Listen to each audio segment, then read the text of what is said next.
दोस्तों नमस्कार।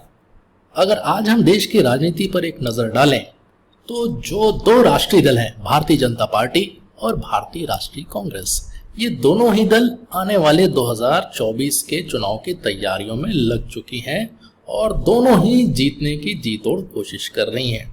लेकिन अगर हम दोनों दलों की तुलना करें तो क्या जो सत्ताधारी दल है भारतीय जनता पार्टी, क्या उसे कांग्रेस हरा सकती है?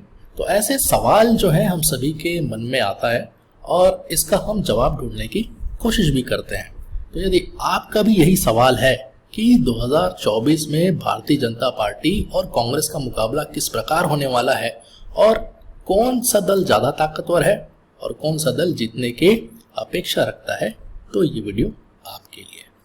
दोस्तों नमस्कार, मेरा नाम राजीव साहू है और मैं एक पॉलिटिकल सक्सेस कोच हूँ और मेरा मिशन है राजनीति में 1 लाख ऐसे फ्यूचर लीडर्स की मदद करना जो भविष्य में हमारे देश को और समाज को राजनीति के माध्यम से अच्छा नेतृत्व प्रदान कर सके। और आज के इस मास्टर क्लास में आपका स्वागत है, जिसमें हम बातचीत करने वाले हैं कि जो दो राष्ट्रीय दल हैं बीजेपी और कांग्रेस, ये किस तरीके से 2024 के चुनाव में एक दूसरे के आमने सामने होंगी और किसका पक्ष मजबूत है और कौन सा दल जीतने के ज्यादा आसार दिखा रहा है। दोस्तों आगे बढ़ने से पहले यदि अभी तक आपने चैनल को सब्सक्राइब नहीं किया है तो प्लीज चैनल को सब्सक्राइब कीजिए और साथ ही साथ बेल आइकन हिट करना ना भूलें, ताकि इस तरीके के और भी जो इंटरेस्टिंग वीडियोस आने वाले हैं उन्हें आप कभी मिस ना करें। तो आइए आते हैं आज के इस वीडियो के टॉपिक पर, जिसमें हम बात करेंगे कि क्या कांग्रेस जो है वो बीजेपी को कड़ी चुनौती दे सकती है आने वाले 2024 के चुनाव में। तो साथियों, इसके लिए हमने जो रिसर्च किया है उसमें बीजेपी की ऐसी खास 5 ताकतें हमने आइडेंटिफाई करी है जो कांग्रेस के लिए निश्चित रूप से बहुत ही चुनौतीपूर्ण होगा कि उस पक्ष में वो बीजेपी को चुनौती दे सके और अपनी तैयारी उस स्तर पर करे ताकि वो उन बीजेपी के ताकतों को हराने के लिए अपनी तैयारी के माध्यम से उन्हें वो चुनौती दे सकते। तो आइए बारी बारी से देखते हैं कि बीजेपी की वो कौन सी 5 ताकतें हैं जिसे कांग्रेस को काफी चुनौती मिलने वाली है 2024 के चुनाव में। तो सबसे पहली चुनौती जो बीजेपी से कांग्रेस को मिलने वाली है वो है बीजेपी का कैडर ग्रोथ, यानी जिस प्रकार से उसका कैडर बढ़ा है पिछले 7-8 सालों में, और उस कैडर का साइज। जी हाँ, इससे कड़ी चुनौती मिलने वाली है कांग्रेस पार्टी को। दोस्तों अगर हम बीजेपी के मेंबरशिप पर नजर डालें तो 2014 के बाद से 2019 तक बीजेपी ने 5 गुना वृद्धि करी है अपने कैडर बेस में, और उसके जो आंकड़े हैं उसके हिसाब से उन्होंने 17 करोड़ 40 लाख लोगों को अपनी पार्टी से जोड़ा है आज के दिन तक। तो ये काफी बड़ा नंबर है और इस नंबर में से अगर आप 1/3 लोगों को ये सोचकर निकाल भी दें कि वो निष्क्रिय हैं और समय आने पे यदि भारतीय जनता पार्टी कमजोर होती है, अगर वो हारते हुए दिखती है तो वो भारतीय जनता पार्टी को छोड़कर किसी दूसरी पार्टी की तरफ चले जाएंगे, तब भी 1/3 इस मेंबर्स को निकालने के बाद भी ये चाइना की जो चाइनीज कम्युनिस्ट पार्टी है उसके साइज से भी काफी बड़ा है अपने आप में। तो बीजेपी ने अपने लिए एक बहुत ही बड़ा कैडर का बेस, अपने मेंबर्स का बेस तैयार किया हुआ है, जिसके माध्यम से उसे चुनाव में एक अच्छी खासी ताकत मिलती है। कांग्रेस ने भी 2021 में डिजिटल मेंबरशिप की शुरुआत की थी और कांग्रेस के आंकड़ों के मुताबिक 2021 के बाद से उन्होंने जो डिजिटल मेंबरशिप अभियान चलाया उसके माध्यम से 2 करोड़ 60 लाख लोग उनके पार्टी से जुड़े हुए हैं। तो कांग्रेस ने भी एक अच्छी शुरुआत करी है। लेकिन अगर हम 2019 के चुनाव में नजर डालें तो ऐसा ही एक्सपेरिमेंट उस समय भी हुआ था शक्ति प्रोजेक्ट के नाम से, और उस समय भी काफी लोगों के डेटा इकट्ठे किए गए थे ताकि चुनाव में वो अच्छा परफॉर्म कर सके। लेकिन ऐसा कुछ हुआ नहीं और वो एक्सपेरिमेंट कांग्रेस को मदद नहीं कर पाई।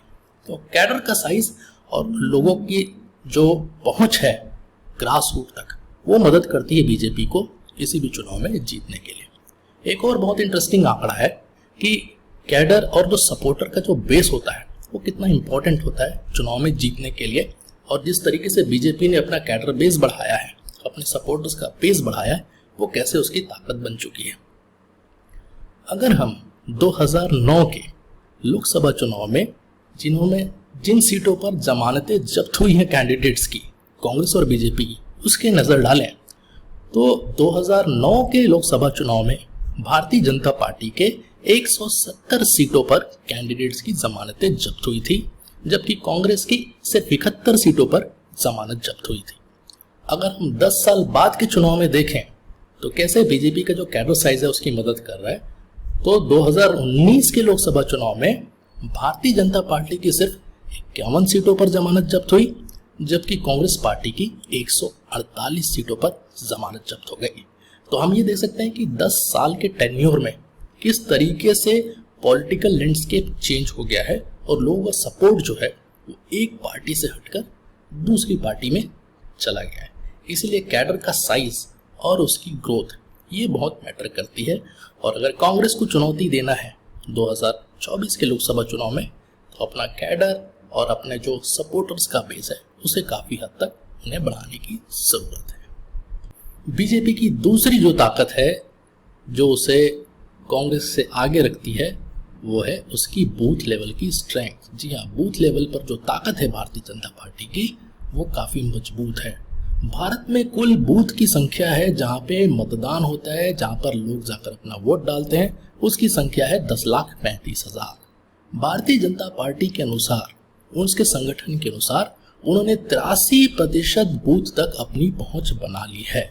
जी हाँ, कुल मिलाकर 8,63,000 ऐसे बूथ हैं जहां पे भारतीय जनता पार्टी की बूथ कमेटीज तैयार है और जैसा कि कहा जाता है पन्ना प्रभारी उनके हैं वहां मौजूद है। और ये काफी ताकत देती है बीजेपी को कि लास्ट माइल जो कनेक्टिविटी है वोटर तक पहुंचने के लिए, सपोर्टर तक पहुंचने के लिए, अपनी बात मनवाने के लिए, ये लास्ट माइल कनेक्टिविटी तय करती है कि वोटिंग का पैटर्न कैसे होने वाला है और आपके पक्ष में वोट पड़ेगा या नहीं पड़ेगा। तो ये बहुत बड़ी ताकत है भारतीय जनता पार्टी की। कांग्रेस की अगर हम बात करें तो कांग्रेस में बातें तो बहुत होती है बूथ मैनेजमेंट, बूथ कमिटीज के ऊपर, लेकिन कांग्रेस अपने आप को कैडर बेस्ड पार्टी नहीं बोलती है, कांग्रेस अपने आप को मास बेस्ड पार्टी बोलती है। तो यदि कांग्रेस मास बेस्ड पार्टी भी है तो मास तक पहुंचने के लिए, लोगों तक पहुंचने के लिए, आपके पार्टी की सोच को उन लोगों तक पहुंचाने के लिए आपको वो सपोर्टर का बेस तैयार करना ही होगा, ताकि एन वक्त पर यदि वोटर आपसे नाराज है, किसी बात पे आशंकित है, तो कम से कम वो समझा सके, उन्हें बता सके और वोटिंग बूथ तक ले जाकर वो लोगों को वोट करा सके। तो किसी ना किसी तरीके से आपको लोगों तक पहुंचने का जो मैकेनिज्म है वो तो तैयार करना ही पड़ेगा। फिलहाल इसमें बीजेपी ज्यादा आगे चल रही है और ज्यादा स्ट्रॉन्ग लगती भी है। तीसरी जो ताकत है बीजेपी की वो है डिजिटल शिफ्ट। जी हाँ, डिजिटल प्लेटफॉर्म्स यानी कि सोशल मीडिया और दूसरे तरीके के ऐसे साधन जिससे वो लोगों तक पहुंचने की कोशिश करती है। बीजेपी ने 2014 इलेक्शन के पहले ही अपने आप को डिजिटल मीडिया पे काफी स्ट्रॉन्ग कर लिया था। कांग्रेस पार्टी जब यूपीए की सरकार में थी, हालांकि वो सरकार में थी लेकिन वो थोड़ी पीछे रह गई और जब तक ये खेल समझ पाती तब तक बीजेपी इस खेल में जीत चुकी थी, कांग्रेस से आगे निकल चुकी थी। डिजिटल मीडिया में, डिजिटल प्लेटफॉर्म पे व्हाट्सएप का काफी बड़ा महत्व है।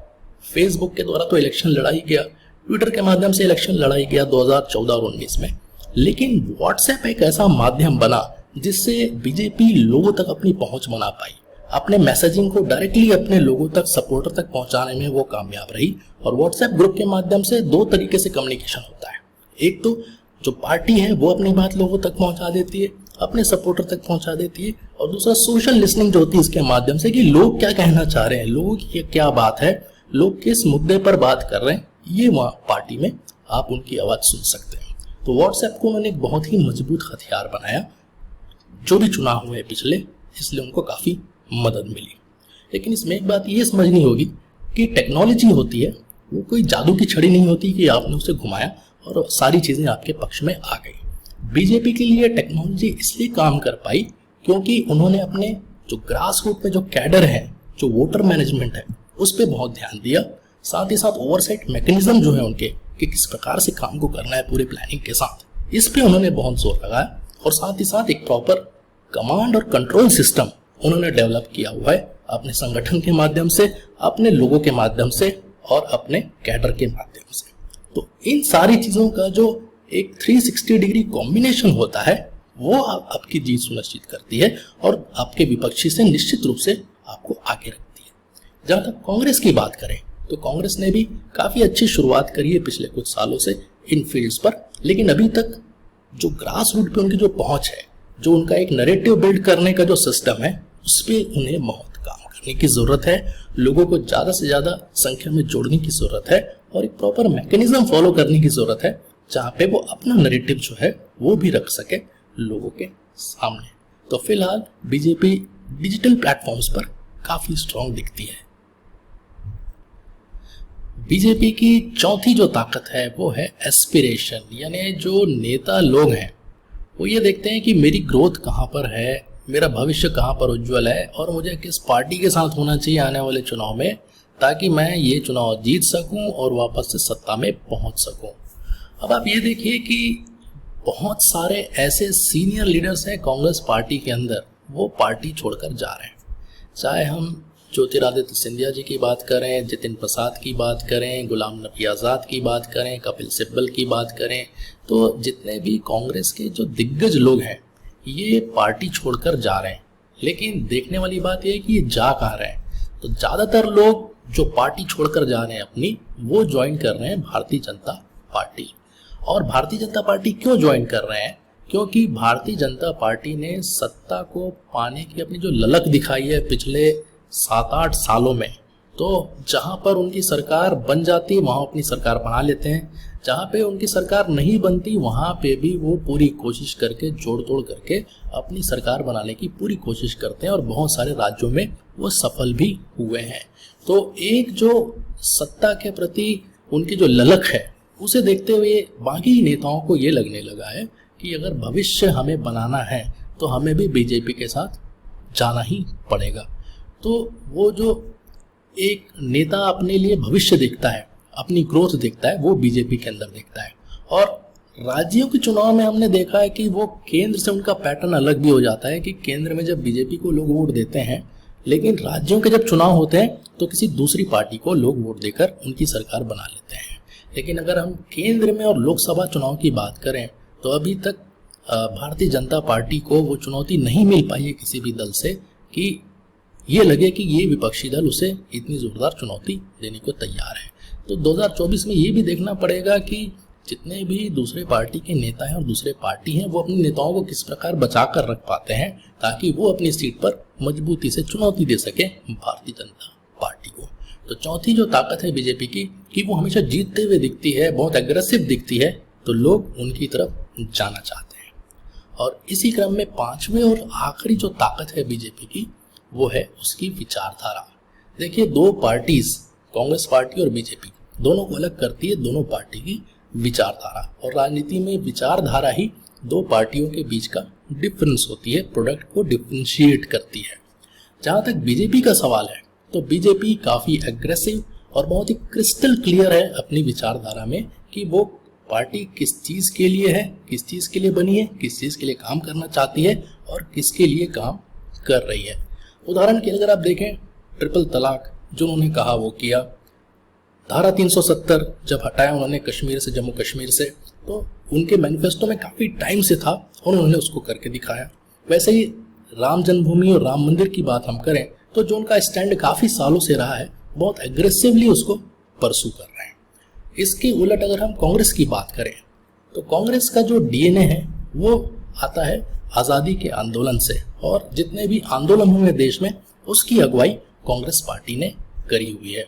तो कांग्रेस के पास अपनी एक लेगेसी है, कांग्रेस के पास अपना एक गोल्डन पास्ट है, और बहुत सारे जो देश के बड़े नेता हैं वो कांग्रेस पार्टी से ही आते हैं। लेकिन अभी कांग्रेस पार्टी के सामने अपनी विचारधारा को क्लियरली लोगों के सामने रखना बहुत आवश्यक है ताकि वो डिफरेंशिएट कर पाए कि बीजेपी से अच्छा ऑप्शन कांग्रेस क्या दे रही है, कांग्रेस किस चीज के लिए है और कांग्रेस किस चीज के लिए खड़ी हुई है और कांग्रेस क्या देना चाहती है। हमने धारा 370 के समय देखा कि अलग अलग नेताओं के अलग अलग राय थे कांग्रेस पार्टी के अंदर। पार्टी कुछ और कह रही थी, पार्टी के जो टॉप लीडर हैं वो कुछ और कह रहे थे, लेकिन क्षेत्रीय जो नेता है, कांग्रेस के जो बड़े नेता है, वो अपने तरीके से, अपने सहूलियत के हिसाब से अपनी बात को कह रहे थे। इसका मतलब ये है कि पार्टी के अंदर कंफ्यूजन था उस विचार को लेकर और विचारधारा को लेकर जो पार्टी लोगों को बताना चाहती है। इसलिए विचारधारा बहुत आवश्यक है क्लियर करना लोगों के सामने, ताकि लोग अच्छे से समझ सकें कि इस पार्टी की विचारधारा क्या है और ये पार्टी किस लिए खड़ी हुई है। अब कांग्रेस के पास पास्ट तो बहुत ग्लोरियस है, लेकिन कांग्रेस के सामने सबसे बड़ा चैलेंज है वो ये आने वाला है कि देश में 74% भारतीय जो हैं वो 40 साल से कम आयु के हैं और लगभग 50% की जो जनसंख्या है वो 30 साल से कम आयु की है। तो उस पास्ट से वो इतने वाकिफ नहीं है जितने कि उन्हें होना चाहिए, क्योंकि वो कनेक्ट नहीं कर पाती अपने आप को जब तक उन्होंने देखा ना हो, महसूस ना किया, उसके हिस्से ना बने हो।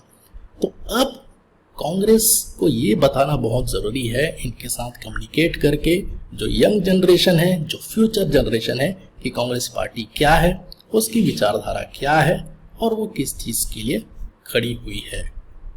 तो साथियों, ये वो 5 ताकतें थी, ये वो 5 ताकतें हैं बीजेपी की, जो 2024 में बहुत बड़ी चुनौती पेश करने वाली है सारे विपक्षी दलों को और खासकर कांग्रेस पार्टी को। तो यदि कांग्रेस पार्टी को बीजेपी को चुनौती देना है तो इन 5 क्षेत्रों में उन्हें बहुत मेहनत करने की जरूरत है।